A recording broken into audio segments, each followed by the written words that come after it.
Welcome to AETCM, the emergency medicine channel. So today we'll be seeing a case who presented to ER with complaints of breathlessness. Shall I start? Yes. A 52-year-old male from Palakkad, a known case of pulmonary TB 15 years back, a known case of acquired immunodeficiency syndrome, known case of DVT on oral anticoagulants, came with complaints of a generalized fatigue, loss of appetite and loss of weight since the past 3 months, and also he presented with giddiness since 2 weeks and breathlessness and dry cough since 1 week.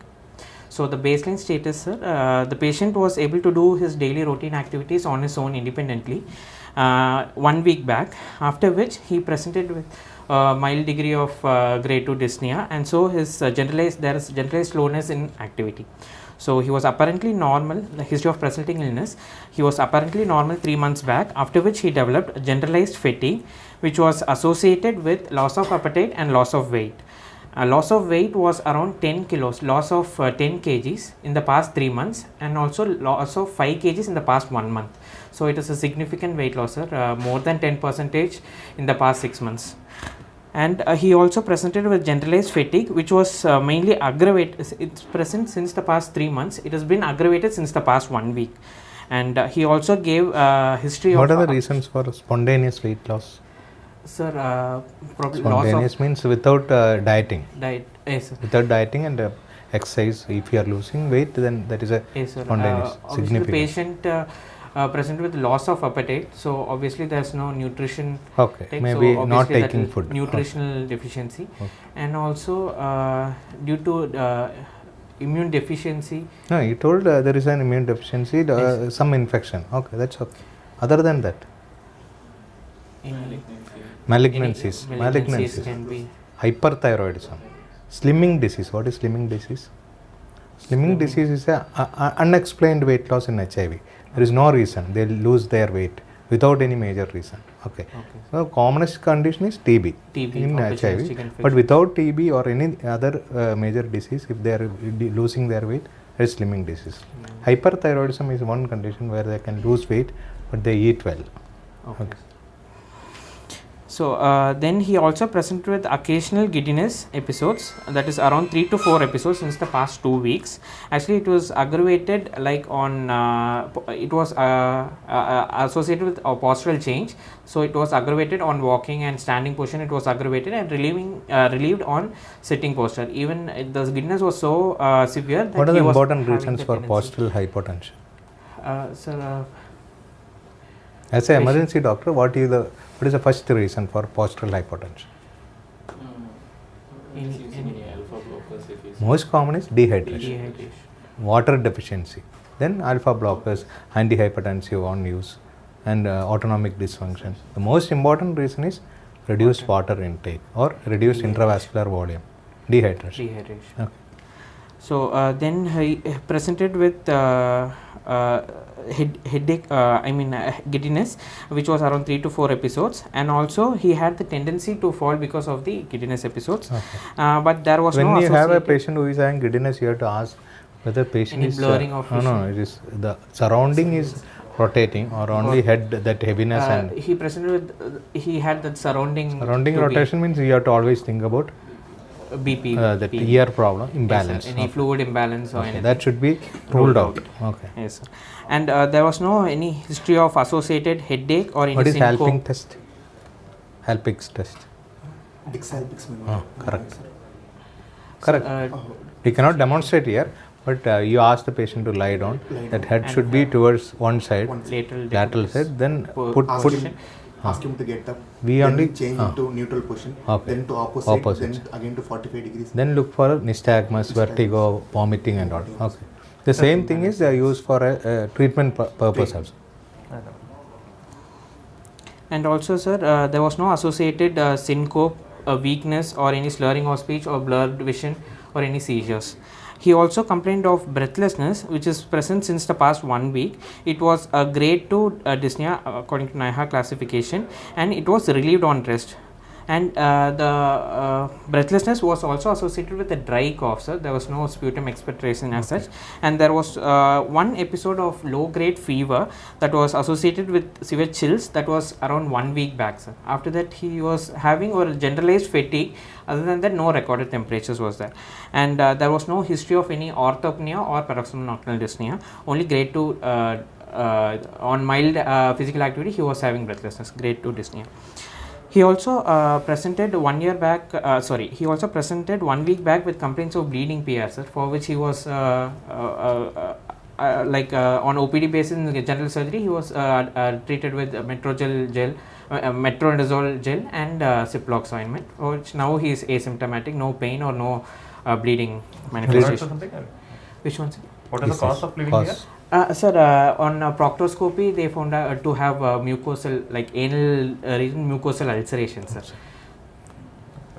So 3 important reasons. One is hemorrhoids, like Dr. Sabrish told. Okay. Second one is anal ulcers. Anal Third one ulcers. is malignancy. Okay. So when we have a bleeding like this in HIV patients, we have to always rule out malignancies. Okay. Any rectal. Any elderly individual retrovirus infection, we have to rule out malignancy. Okay. And there was no associated chest pain, no palpitation, sweating or any pedal edema. There was no abdominal pain, any loose stools, dysuria or burning micturition, sir. And the past history is known case of HIV since the past 1 year, and he is on ART for the past one year. That is, the medicines are. What are the things we should know about ART as an emergency doctor? We will not be knowing everything about ART because it's a infectious disease infectious disease case. But as an emergency doctor, what all things we should be very careful? The CD4 count. No, as an emergency doctor, one is to avoid needle pricks or injury, self-injuries from the patient. That is very important. If we get an injury, we should know how to treat it, okay, how to start post-exposure prophylaxis. Third one is never stop the ART, and you should know the side effect of ART. Most important side effect is lactic acidosis. So that will create problem in emergency room, because if the patient come with lactic acidosis, we should know that most of the time this is due to the drug he is taking. Okay. So if that drug is not there only, then only you have to search for other causes. Okay. Sir, he was taking the regimen integrase stromal transfer inhibitors, that is dolutegravir, dolutegravir and lamivudine and tenofovir combination, sir. And he was a known case of DVT since February 2020 on oral anticoagulant warfarin 3 mg. And pulmonary TB, he was known case 15 years back, for which he was treated with ATT for 6 months. And he also had a history of herpes lesions over the abdomen, like 4 years back. What is the typical feature of herpes lesion in HIV?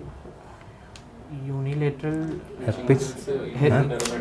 Multidermatomal lesions are very common in HIV patients in herpes. Okay.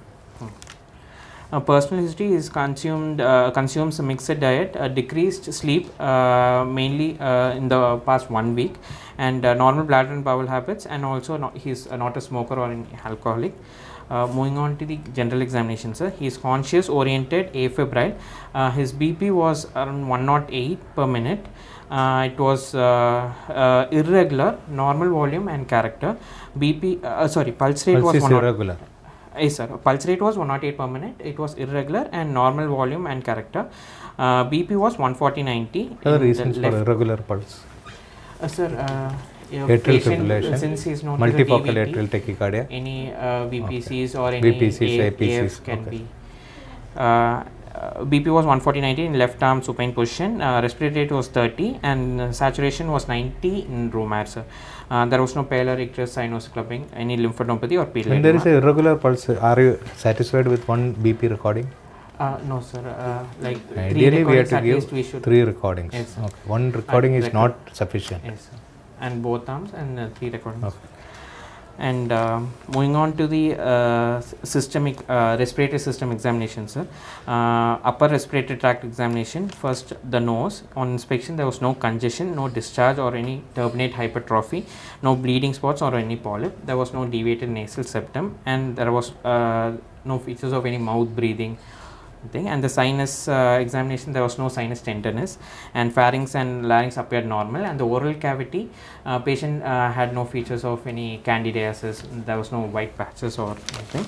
And moving on to the inspection of the respiratory system, the shape was chest was elliptical in shape. It was bilaterally symmetrical, moving equally. Both sides of the chest was moving simultaneously and symmetrically, and there was no undue elevation or depression. Apical impulse was seen. The rate was around 30 per minute. Normal rhythm, abdominal type of breathing, and normal depth. Both the nipples were at the same level. No venous prominence, no usage of any accessory muscles of respiration, no stridor, and no chest deformities as such. Moving on to the palpations, there was no warmth or any tenderness. The position of the trachea seems to be in the midline, and the apex beat was palpable in the fifth intercostal space, half inch medial to the mid clavicular line, and the chest circumference in full inspiration was 81 centimeter, and the chest circumference in full expiration was 76 centimeter. It was within normal limits, and vocal fremitus was felt equal on both sides. There was no increased vocal on either of the sides. And on percussion, the patient had a bilateral resonant note on percussion in all the areas. It was bilateral resonant note, and there was no shifting dullness, indicating no indicating there was What no are the effusions. conditions you avoid percussion in lungs? Trauma, rib fracture. Trauma, rib fracture, hemoptysis. Hemoptysis. These are three conditions you should avoid.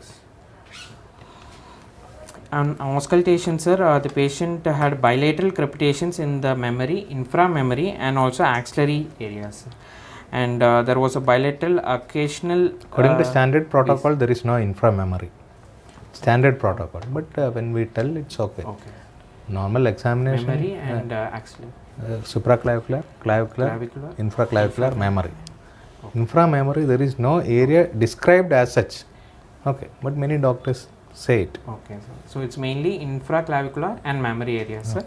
And bilateral V's also was present in the infraclavicular and mammary areas, and also in the scapular and infrascapular areas. Okay. Bilateral V's, and the vocal resonance also was felt equal on both the sides. Other systemic examination was within normal limits, sir.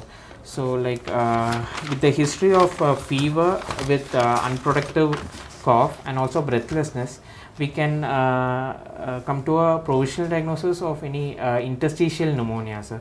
And his CD4 count was outside reports came to be like 160, sir. So probably the pneumonia most common immunocompromised patients will be PCP pneumonia, Okay. sir. So there is So the PCP chest pneumonia is X-ray- the number one differential diagnosis. Yes, Other sir. reasons? Sir, other bacterial pneumonia also we can suspect it, like Haemophilus But influenza. he is not and, having fever. one episode of fever, that was just What else? one. Other One than is that, PCP pneumonia, that is correct. Yes, sir. Other than That's that, something 15 years back. pulmonary any exacerbate. TB is, reactivation. TB is the most important in opportunistic infection in even in HIV patient. Okay, Okay, any then- reactivation. Then other than that, fungal fungal infection. Fungal. So PCP pneumonia, TB, fungal infection. Fungal. Three things you have to keep in mind. But most probably this has to be PCP pneumonia. PCP Short pneumonia. history, minimal symptoms, maximum symptoms, minimal signs. Okay. Okay. So what do you do now for this patient? So we immediately took an ABG to see if there is any hypoxemia. Actually, it showed SO2 of PaO2 of around 65, sir. Okay. And otherwise ABG was pH showed 7.4, CO2 37, HCO3 24. So otherwise there was no lactic acidosis also, sir. Okay. So mild hypoxemia was present, and also the chest X-ray showed bilateral diffuse infiltrates on both the sides of the lung. So actually we then proceeded with the normal routine investigations. In that we also found the patient to have hypoosmolar hyponatremia, sir. Okay. Sodium was 120, and hyponatremia workup was suggestive of SAADH picture. The urinary loss is there. Urinary loss, sir. Urine sodium was around 25, blood osmolality 252, urine osmolality 402, sir. Okay. And otherwise And any patient pneumonias be associated with hyponatremia? Legionella. Legionella and Okay. mycoplasma. Will be and the patient also had a CRP of 66 and ESR of 37. Procal was negative, and since he is on oral anticoagulants, it was within normal limits for his conditions. Normal limits 2.3 2 point. around 2 to 3 it's normal, Okay, sir. okay. For him it was 2.34, 2.3. sir. So we continued with the oral anticoagulants, and for hyponatremia we just gave him added salts, and he was totally asymptomatic, no altered sensorium or anything. So added salts and fluids alone we gave, sir. And we started. How do you manage SIADH? First thing is we have to fluid restrict the Fluid restriction, Fluid not restriction. adding salt. Adding salt is not a good strategy in hyponatremia due to SIADH. Control the fluid. restriction. Restrict the fluid. If it is failing, remove the fluid. Okay. Control the fluid, remove the fluid. Third option is sodium. Okay. Because sodium is already there. There is a intracellular volume accumulation. Okay. Okay. So you have to remove that fluid. That is a Fluid treatment. restriction. Okay. That's why they are not symptomatic. Okay. Adequate body sodium is there, but it is not shown in the lab investigation. Okay. And like then tolvaptan also, like vasopressin antagonist also we can suggest for SID. What will happen when you start tolvaptan? What is the action of sodium. tolvaptan? urinary loss of sodium. So urinary loss also. Urinary loss will be prevented, but what is the action? Vasopressin antagonist. Distal What will be the common symptom after starting tolvaptan? LFTs will be under. Patient will pass urine. It's something like Lasix. Lasix, the main Increase difference urine is Lasix will remove water with salt. This one will remove only water. It will not remove salt. There is a difference. So it will retain salt, remove water. Increased urine So most of the patients whom you give tolvaptan will start urinating. Okay. So that is a common side effect they tell. Patient think that it is a side effect. Okay. Actually, we are doing for that only. We are giving the tablet for that. Okay. They allow more urine output, less sodium output. Okay. So the sodium will come up. Okay. Sir, and actually immediately we started him on oxygen, sir, since the saturation was 90 and hypoxemia also was How do you present. treat this So- patient? Is simple oxygen is enough? Do you think that will be okay? Patient is tachypneic with desaturation, so better option, and he is also having Wheezing reputation. So Nebulization. nebulization. In meanwhile, you have to arrange for positive pressure ventilation. You have to arrange for positive pressure. That is a treatment of choice. Nebulization will not work here. You know the reason. Reason is it's a interstitial pneumonia. Okay. Nebulization is not going to work. Even if there is wheeze, it is not going to work. You have to start BiPAP ventilation so that better oxygenation will be delivered. Okay. And also we, since we had a provisional diagnosis of PCP pneumonia, we started him on cotrimoxazole, sir. That is according to his weight 60 kg, we calculated the dose, and the dose of trimethoprim is 5 mg per kg and sulfamethoxazole is 25 mg per kg. Okay. It should be given Per per day, sir.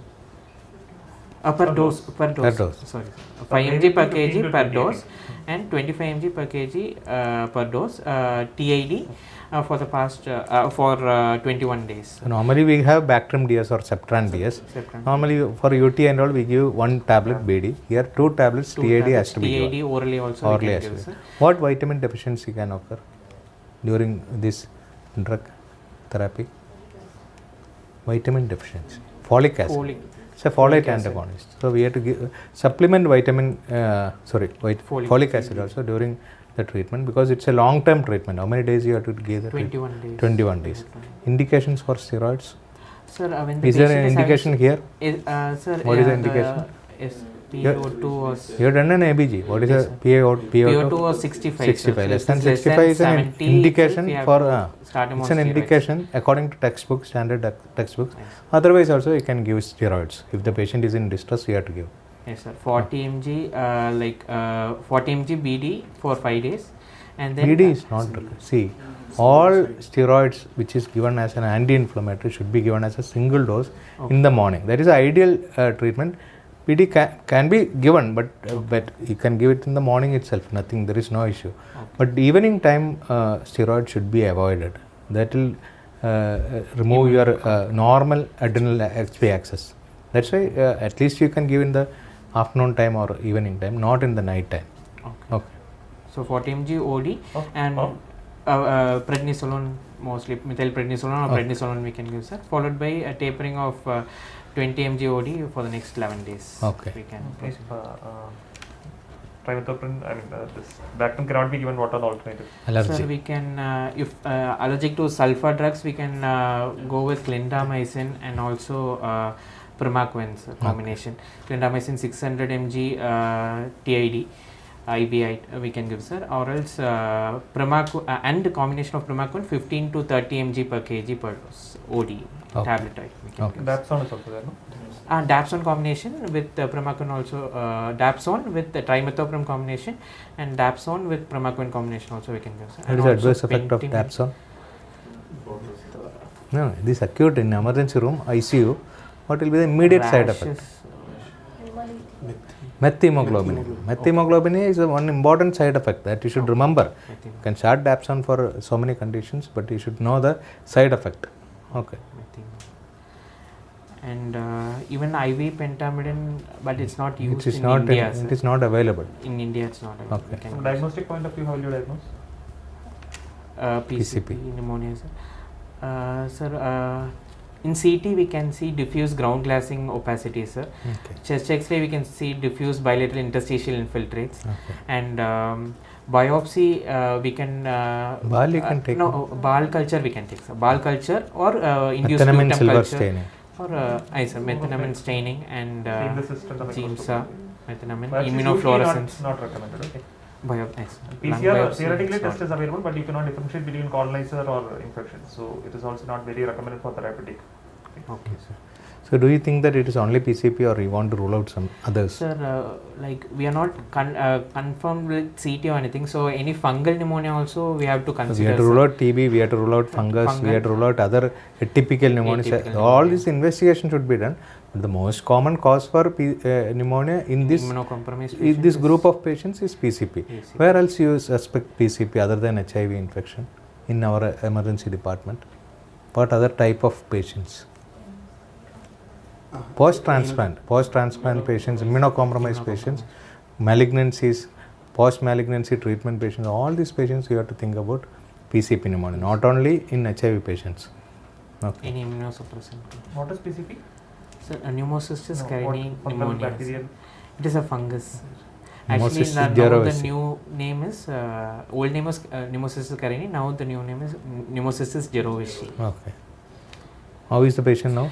Yes, sir. Now actually his CRP has come to 20, sir, and his hypoxemia, like he is maintaining with 1 liter O2, like he is maintaining saturation. Initially it was like till we started with BiPAP, and then we tapered to oxygen. It was with 5 liters. Now with 1 liter he is maintaining saturation, sir. Okay. Crepitations, V's, everything is reduced, sir, and chest X-ray is also showing improvements. What is secondary PCP prophylaxis? What is Uh, primary? What is Sir, secondary? primary we can give Bactrim DS. OD for 21 OD days. for continuously till the Till the CD4 count more than 200 for 6 200 months. For Okay. more than Secondary same. After an episode of this one, you have to again start Bactrim DS. Continue for CD4 more than 200 for 6 more than months. 6 months. Okay. Suppose you get a needle prick from this patient, what do you do? Sir, Post-exposure the prophylaxis. Post-exposure. We started within 24 hours. So ART should be started within 24 hours. 24 That is very important. What is ART you start? Again, same right now, dolutegravir, Entrectinib, and tenofovir. Okay. So same treatment can be started Okay. in this patient also, in this person who is getting needle pricks. That should be continued for 1 month. Only problem is try to send a viral resistance testing. Okay, because the virus is resistant to what he is taking. That may not work in a person who is getting needle prick. But it is not recommended by standard textbook. Okay, standard textbook says this dolutegravir, tenofovir, Tenofovir, lamivudine is the lamivudine. treatment for needle prick injury. Okay. Okay. What are the types of HIV present in our country? Sir, there are 2 types, sir, HIV-1 and HIV-2. In India, the most predominant is HIV-1, HIV-1. sir.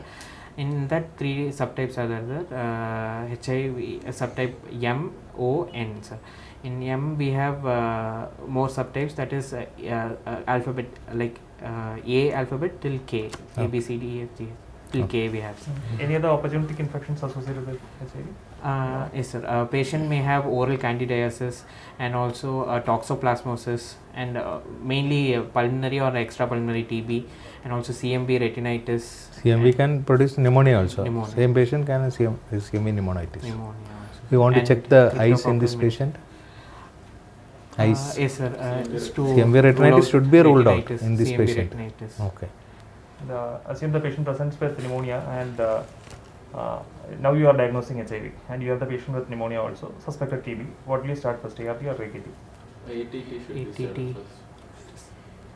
Immune reconstitution inflammation syndrome. So if the ART started first, then there will be immunity, increase in immunity that will produce more severe inflammation reaction against TB or whatever it is. So ATT should be started first. Wait for some time, then Yeah. start ART. Now, according to new guidelines, any relation with CD4 count and starting on ART? No. We should No, sir. immediately Like if start it as is a side. diagnosed like HIV, if it is positive, immediately we should start on ART.